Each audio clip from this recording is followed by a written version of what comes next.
আসসালামু আলাইকুম এভরিওয়ান। সবাই কেমন আছেন? আশা করি সবাই ভালো আছেন। আজকে আমি দেখাবো যে আমি সৌদি আরবের পেট্রোল পাম্পে কিভাবে কাজ করি, কিভাবে কি করি, কত ডিগ্রি গরমে কাজ করি, তার সব কিছু দেখাবো। আশা করি সবাই আমার সাথে থাকবেন। আমার চ্যানেলটাকে সাবস্ক্রাইব করবেন। তো এখন সকাল টাইম, তো গাড়ি টাড়ি নাই, দেখাতে পারি নাই যে কিভাবে কাজ করি। গাড়ি আসলে দেখাতে পারবো যে আমরা কিভাবে কাজ করি। আর আজকে খুব প্রচুর গরম পড়ছে, মানে চারে কয় সৌদি আরবের রতুবা, বাংলাদেশে কয় ফাফা গরম। আজকে প্রচুর গরম পড়ছে। তো এখন সকাল গাড়ি নাই, কিন্তু কিছুক্ষণ পরে থেকে আবার গাড়ি আসবে। তো গাড়ি আসলে কথা বলবো যে গাড়ি, তবে আমরা কি করি। দেখতে পাচ্ছেন যে রাস্তা এখন ফাঁকা, একদম ফাঁকা ইশারার সাথে। তো তো ইশারার সাথে রাস্তা একবারে ফাঁকা। তো সকাল 5টা বাজে, 7টা 8টার দিকে প্রচুর গাড়ি হয়। এই রাস্তা কখনোই ফাঁকা থাকে না, সব সময় ভরপুর থাকে এই রাস্তা। তো দেখতেই পারছেন আসলে এভাবে আমাদের দিন যায়।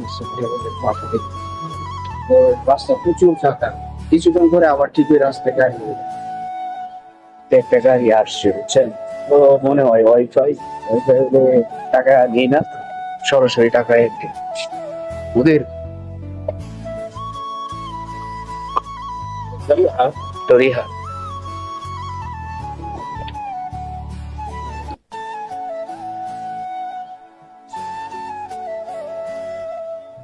এটা হচ্ছে মনে করেন যে ওয়াইফাই, ওয়াইফাই মানে কি, যে আমাদের যে কোম্পানির একটা চিপ লাগানো আছে, এটার মাঝে অটোমেটিক টাকা থাকে। তো টাকা না থাকলে তেল যায় না। তো অটোমেটিক টাকা কাটতে হয়। তো এবার তো পিছনে যে গাড়িটা দেখতে পাচ্ছেন, তেল ঢালছি, টাকা নিচ্ছে, কিন্তু ভিডিও করে তেল ঢালার সময় ভিডিও করে দেখাতে পারি নাই।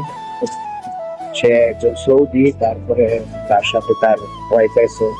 আমি যদি ভিডিও করি হয়তো বা কোনো কিছু মনে করতে পারে, তো এই কারণে ভিডিও করে নেই।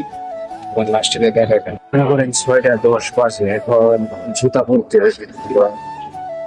যে কোনো টাইমে মোদির আসতে পারে, এই কারণে জুতা পরতে হয়। তো ফাইনালি জুতা পরে আসলাম, কারণ তারপরে আসার কারণ হচ্ছে যে মন্দির আসা এই প্রথম পায়ের দিকে তাকায় দেখবো যে জুতা পরছি নাকি। কারণ যদি জুতা না পরি তাইলে সে রাগ করে হয় তাড়াতাড়ি জুতা পরা। কারণ আমরা যেহেতু বাম্পে কাজ করি, কারণ যে কোনো সময় কোনো গাড়ি আমাদের পায়ের উপর দিয়া চলে যায়। তো এই কারণে সেফটির জন্য আমাদেরকে এই ধরনের জুতা দেওয়া হয়। জুতা না পরলে মতিরে রাগ করে। তেলের গাড়ি আসছেন, তো ট্যাঙ্কার মানে হচ্ছে ট্যাঙ্কার, মানে আমাদের পেট্রোলের পাম্পের তেল শেষ, তো এখন তেল খালি করতে হইব। তো এই জন্য এগুলা যা আছে সবকিছু বন্ধ করে দিতে হইব, যাতে কোনো গাড়ি আর যাতে না ঢুকতে পারে।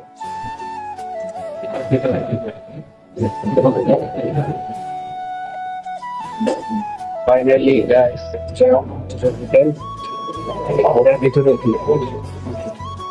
অবশেষে হোটেল থেকে এই যে রুটি আনলাম আর পরোটা আনলাম, এটাই সকালের নাস্তা। তো এভাবেই আমাদের চলে জীবন। আশা করি ভালো থাকবেন। আর আমার চ্যানেলটা নতুন, সবাই সাবস্ক্রাইব করবেন। সৌদি আরবের বিভিন্ন তথ্য বা বিভিন্ন কোনো কিছু যাতে আমি আপনাদের শেয়ার দিতে পারি, জানাতে পারি। আল্লাহ হাফেজ।